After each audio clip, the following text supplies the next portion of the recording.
Daily. Taste the Daily.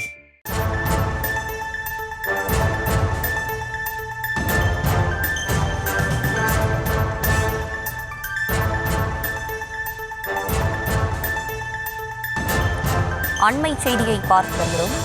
Chennai நாவலூரில் மாணவியை எரித்து கொலை செய்ய முயற்சித்ததில் இளைஞர் ஒருவர் கைது செய்யப்பட்டிருக்கிறார். அது தொடர்பான அந்த அண்மை செய்தியை பார்த்து வருகிறோம். தொடர்ந்து விரிவான விவரங்களோடு இணைகிறார் செய்தியாளர் காமேஷ். காமேஷ், வணக்கம். விரிவான விவரங்கள். வணக்கம். சென்னை நாவலூர் அருகே கல்லூரி மாணவியை முன்னாள் காதலன் பெட்ரோல் ஊற்றி தீ வைத்துவிட்டு தப்பி ஓடிய முன்னாள் காதலனை காரம்பூர் போலீசார் கைது செய்து சிறையில் அடைத்துள்ளனர்.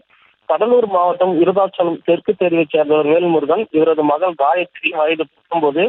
இவர் சென்னை அருகே உள்ள நாவலூரில் உள்ள தனியார் பெண்கள் விடுதியில் தங்கி சென்னை நாவலூரில் உள்ள தனியார் கல்லூரியில் 2ஆம் ஆண்டு பயோமெடிக்கல் படித்து வருகிறார். இவர் சொந்த ஊரில் பள்ளியில் படிக்கும் போது ரத்தினகுமார் வயது 25 என்ற நபருடன் 9 ஆண்டுகளாக பழகி வந்துள்ளார். பின்னர் காதலிப்பதாக கூறப்படுகிறது. இந்த நிலையில் காயத்ரி என்ற கல்லூரி மாணவி படிக்க வந்த பின்னர் காதலுக்கு மறுப்பு தெரிவித்து படிப்பில் கவனம் செலுத்த உள்ளதாகவும் தன்னிடம் பேச வேண்டாம் என்றும் சந்திக்க வர வேண்டாம் என்றும் காயத்ரி தெரிவித்ததாக கூறப்படுகிறது.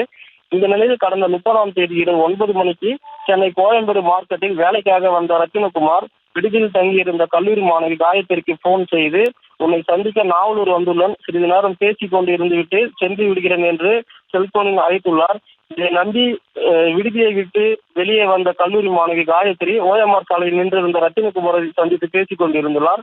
தன்னுடன் காதலி தொடருமாறும் கைவிட வேண்டாம் என்று ரத்தினகுமார் கூறியுள்ளார். அதற்கு கல்லூரி மாணவி காயத்ரி மறுப்பு தெரிவித்ததால் இருவருக்கும் இடையே வாக்குவாதம் ஏற்பட்டுள்ளது.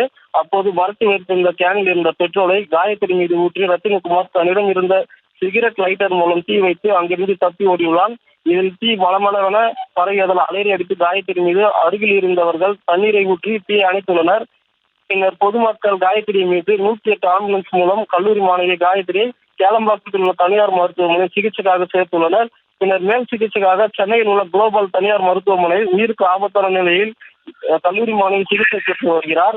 இந்த நிலையில் கல்லூரி மாணவி காயத்ரி மீது பெட்ரோல் ஊற்றி தீ வைத்த தப்பி ஓடிய ரத்தினகுமாரை செல்போன் சிக்னல் வைத்து கைது செய்த காரம்பூர் போலீசார் திருப்போரூர் நீதிமன்றத்தில் ஆஜர்படுத்தி செங்கல்பட்டு சிறையில் அடைத்துள்ளனர்.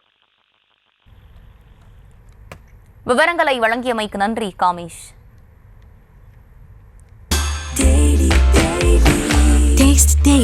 Taste the Daily.